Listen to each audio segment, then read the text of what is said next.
Welcome to the Open to Hope Show. I'm your host, Dr. Heidi Horsley, and I'm here today to talk about navigating life after loss. And I have two guests that know a lot about this. So today I'm going to be joined by Dr. Sweta Vikram and Kelly Cervantes. Hi, Sweta and Kelly. Hello. Hi, it's so nice to be here with both of you. Likewise. Welcome to our show. And before I introduce you, I just want to let our audience know that we will close the show today with an inspirational song sung by Ann Smith, who lost her sister Kathy to anorexia.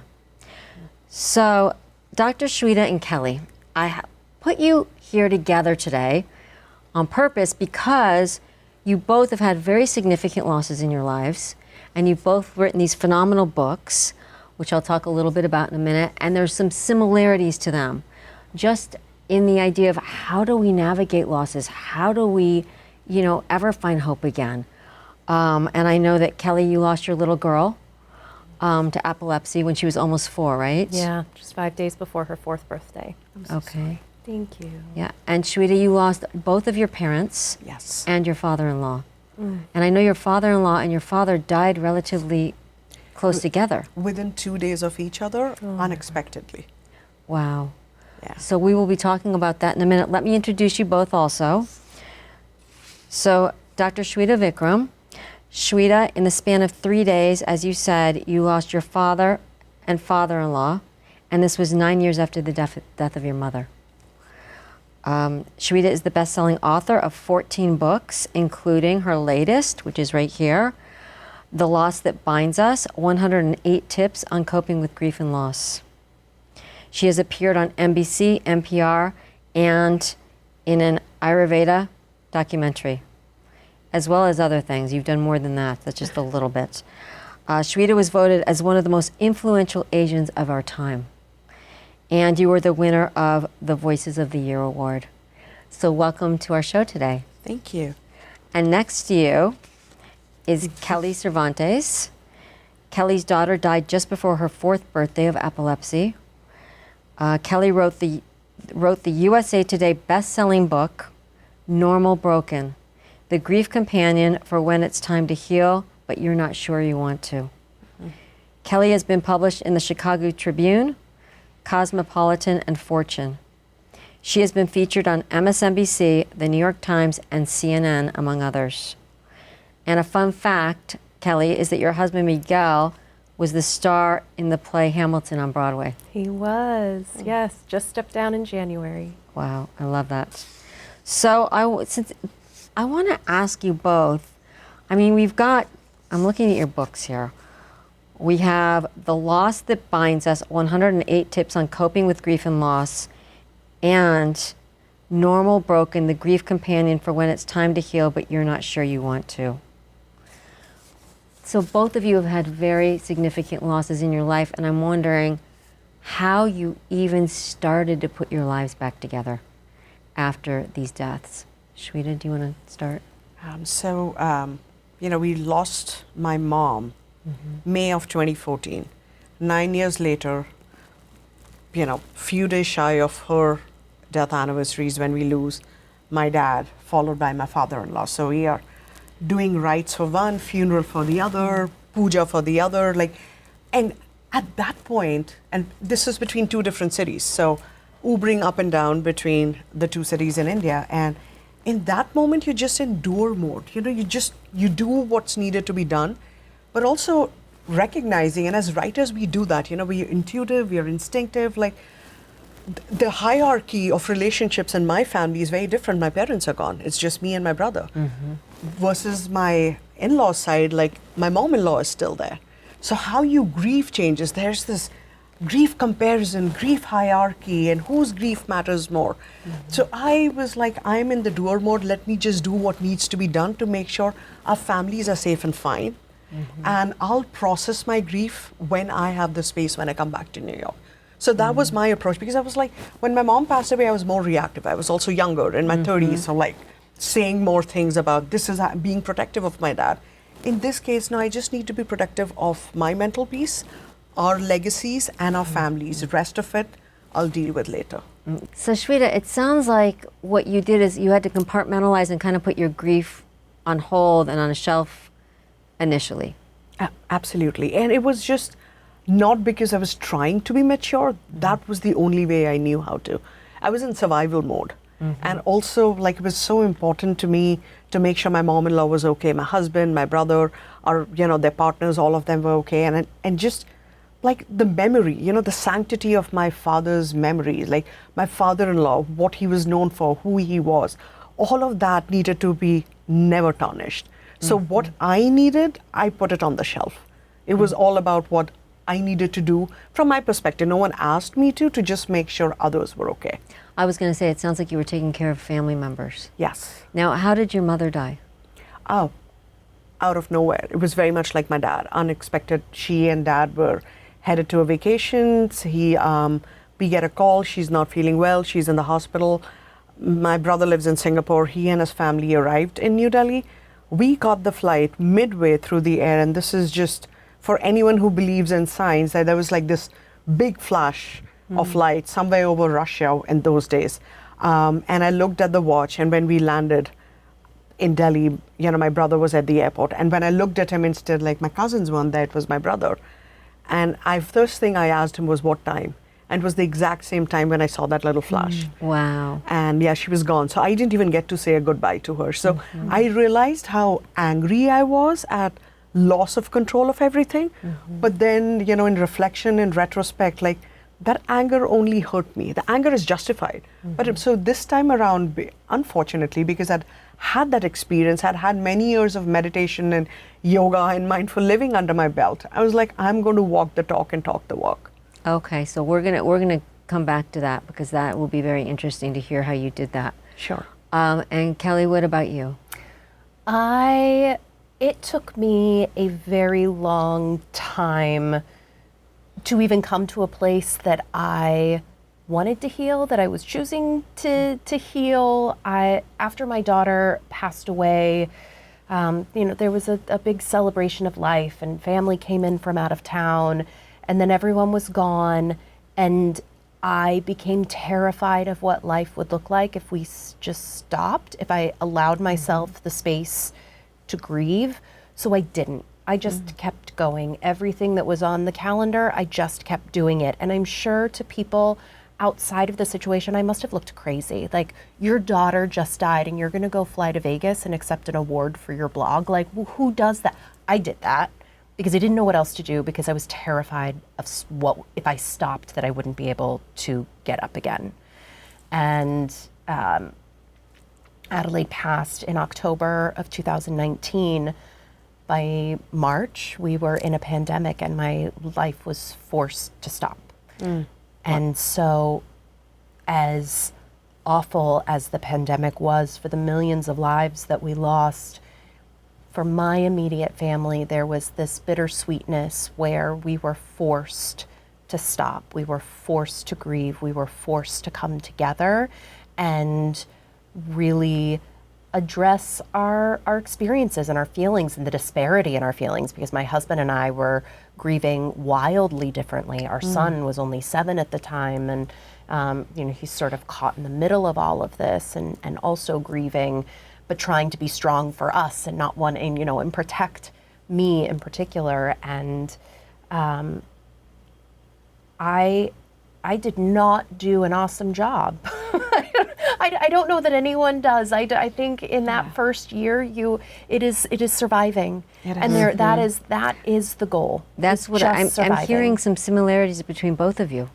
Like, you kind of kept going, were worried about other people, like you said, didn't fully dive deeply into your grief, and maybe that was protective, because it would have been so overwhelming at that point. So it's interesting hearing, because you've had different losses, but there's similarities. Right. So I'm wondering, for both of you, why you decided to write your books, and how that came about. Was it just tell me more about that. So my dad was my buddy, my confidant, somebody I called every day. Sorry, I still get emotional. And he would always tell me, we need to normalize grief. Like, it's such a natural part of life. And he would confess that he hadn't processed the grief of, you know, like losing mom or losing his sister when she was just 30. because men are conditioned in those days, to be stoic. Like, real men don't cry, that cliche, which is so toxic. But he was the reason I am who I am. And he was like, you need to do this work. By then, it was already 9 years into losing mom, and I thought I'd dealt with my grief. And the universe just reminds you, you wait and watch, just when you think you're ready. And then, dad passes away. And I'd seen him a month prior to that. So there was no reason to even, no inclination. I'd booked my tickets to be with him for his birthday. And he died 3 months prior to that. So I think it was during his birthday month last year, and I wrote this book really fast because I think there was all of this stuff that just needed to be poured out, and also it's a small book. I was like, I want to honor him during his birthday month, but also I couldn't find anything about what I was navigating, which is I don't want to look at like this book that just told me you will get better. To your point, I don't know at that time if I want, like, you don't get it until you've lost someone, do you really want to leave that space? And even if I did, I didn't want to be told this is the only way or you will see light. Why aren't we talking about the darkness of grief? There is, and I don't just mean anger, Heidi. It's like, those days when you're sitting in that puddle, and I didn't wish for anyone else to suffer, but I'm like, there's so many bad people on the planet. Why did I lose my dad? So, all of this, there is nothing available because we are told good people live their lives like highlighted reels. So I think, there were multiple reasons. It was to honor my dad, to sort of, and the way I figure out what I'm dealing with is through writing. But then also like my yoga, Ayurveda background, I was like, what if I break it down into digestible bites? If I'm writing a book about tips and you're grieving, the last thing you need is for someone to sound didactic. Because at least for me, that didn't work. So I wanted to break it down into chunks. That was the big reason. It was my dad's desire to normalize grief. I love that. So normalizing grief and talking candidly and real about some of the issues you were dealing with. Absolutely. And hope at the end. Yes. There's also hope. But we can't get to like, this toxic positivity really bothers me because it impacts our mental health. Yeah. Once we address, I am in the dark phase, I am angry. When you love, grief is the price you pay for love. You are going to have those feelings, but then the way we've all dealt with the grief, you find ways, and sometimes the situation puts you into, one day at a time, then 5 steps backwards, then one day at a time, and then you'll find ways to honor the memory. Don't tell me on day one how I need to honor somebody's memory. When I can't get past the fact that, I'm an adult orphan, that stuck with me for really, I was thinking really that. long. When you said you didn't have parents, I thought you're an orphan. Yeah. I didn't say that word because it. It's a hard word. It just sits here. And then who am I? What's my identity? Yeah. What's my relationship with the country of my ancestors? Like, what's my relationship with people? Like, so my parents still have some siblings, knock on wood. So am I that generation now? Like, I had a complete identity crisis. Right. I think that we don't talk enough, and Kelly, I know that you can identify with this. When we have deaths, it's an identity loss that we have to navigate. When my brother died, I was like, who am I without my brother? I don't have another brother. I don't have brothers. And I know as a mom that lost her daughter, I'm sure that you went through the identity of who am I now that I'm not my daughter's mother. Well, and I think there's so many identities that we lose too. And it's also how our society has us introduce ourselves. You think about like on someone's social media profile and they're like, I'm a mom and a wife and a blah, blah, blah, blah. And, and so I hear I've lost my daughter. So I am no longer the mother to a daughter. I had quit my career to take care of her because her care had been so medically complex. So now I'd lost my career as well because she was my career. I'd been forced into retirement from this job that I had initially resented, admittedly, but had grown to love. And so now immensely. your job was a caretaker also. Oh, yeah. So now I think that was some of the hardest pieces for me was that I was like, well, I don't I don't know what I'm supposed to do now. I wake up, and it used to be that I would give her meds, and we would go to physical therapy or the doctor's appointments, and now I woke up and I make my son lunch for school, but I'm like, I don't know what to do. And is that how you decided to write the book, or how did that come about? So during Adelaide's life, I started a blog about parenting this medically complex child, all while my husband is Hamilton. He was Hamilton in Chicago during her life before we moved back, and he started on Broadway right after the pandemic. We were experiencing these wild highs and insane lows all at once. My husband referred to it as holding onto a rocket in one hand and a parachute in the other. And so I started writing about that experience, partly to keep family up to date, but also I think I was just like throwing out this net and trying to find someone out there in the world who could connect with me, who could understand, who could validate this experience and these feelings that I was having. Many of them I felt very guilty about having. And then after Adelaide died, I didn't have that to write anymore, so I started writing about my grief and my grief journey. And those blogs eventually became Normal Broken, though seriously flushed out and a little more edited. And so that, but it was born from those blogs, which I was so grateful that I had written, because they were written in real time in those darkest moments of my grief, where all I wanted was someone to just sit in the dark with me. And which was what I hoped that this book could then be for people. Similarly, I picked up all of these books and I was like, everyone assumed that I wanted to heal. And I was like, I don't think I want to heal. If healing means that I have to forget my daughter, that I have to let go of her, that I have to forget her in order to move on, I was like, I have no interest in that. I wrote the book for those people who don't understand that healing can mean holding on to their memory, bringing them with you into the future, and all of the different ways what that can look like, that your grief will always be with you. You are never grieved. You are always grieving. And there's a beauty in that, because you're always loving too. Right. And I love this. yeah. I am wondering for both of you, what you've touched on it both a little bit, but what helped you? Sweta, what do you think? What helped you? Having a routine really helped me. Okay. It's a cliche, and I'm not a fan of cliches, but this one cliche literally has saved my life: habits over motivation.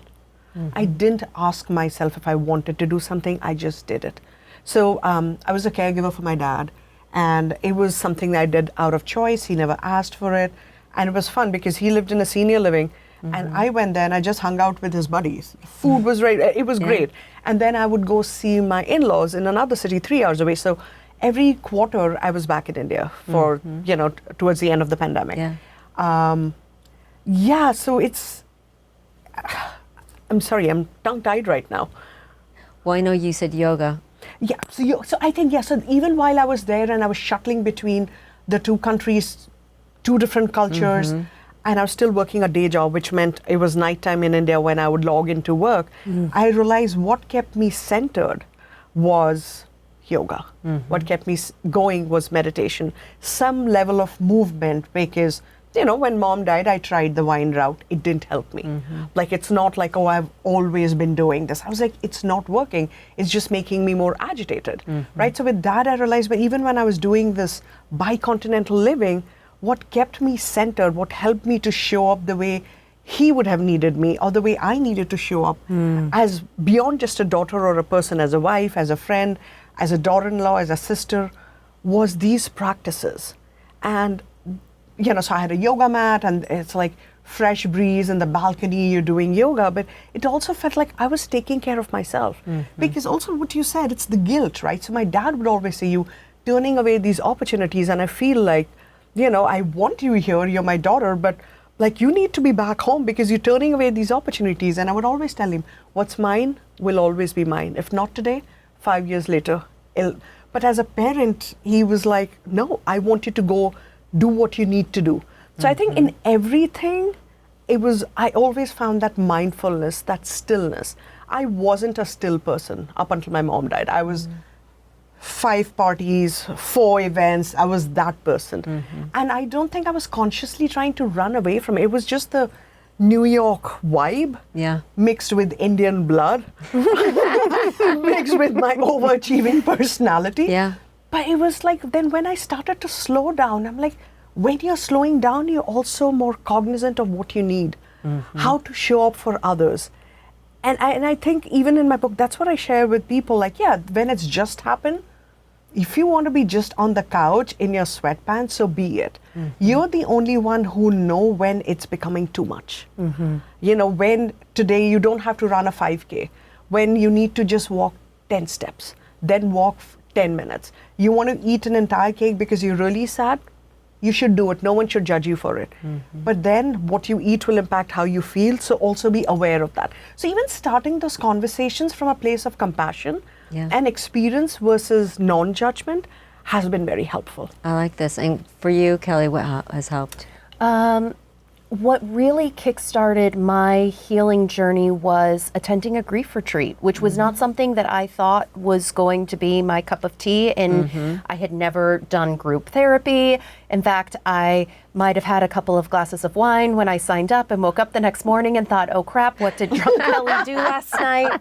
But it was amazing because, and it's where the title of my book came from, I truly felt broken by Adelaide's loss. I didn't feel like I fit in to the communities. I no longer fit into the epilepsy or disability community because I didn't have a child there. I still didn't feel like I fit in with like a neurotypical family situation, even within my own family, because my husband and I were grieving so differently. I also didn't feel like I felt like I belonged there either.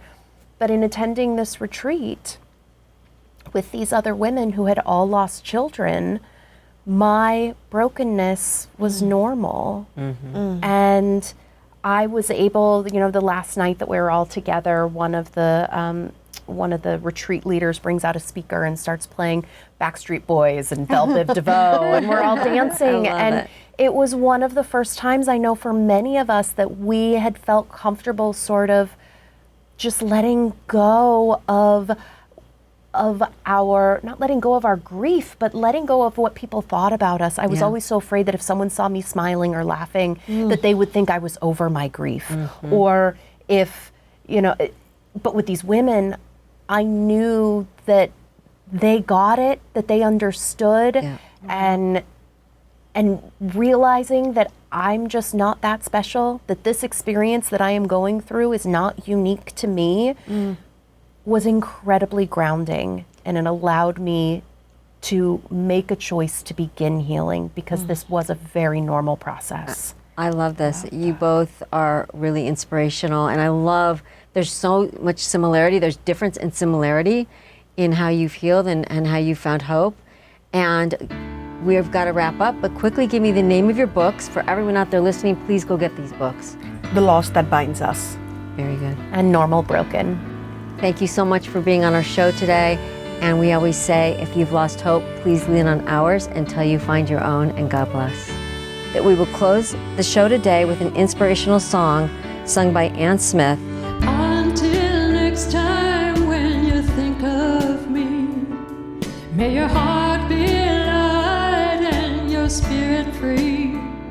May all things lucky, great and small, bless your life. But most of all, may angels come to whisper in your ear. Next time is almost here.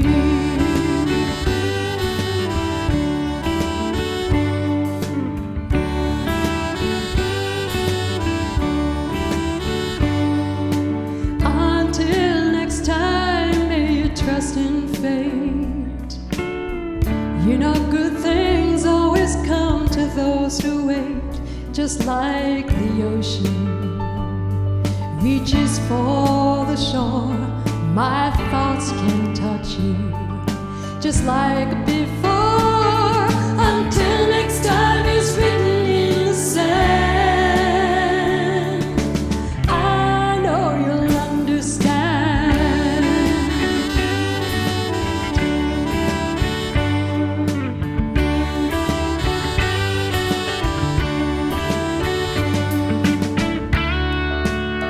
We think we've lost a loved one, but their energy and love surrounds us every day. And if they could really speak to you in music and words, this is what they would say to you.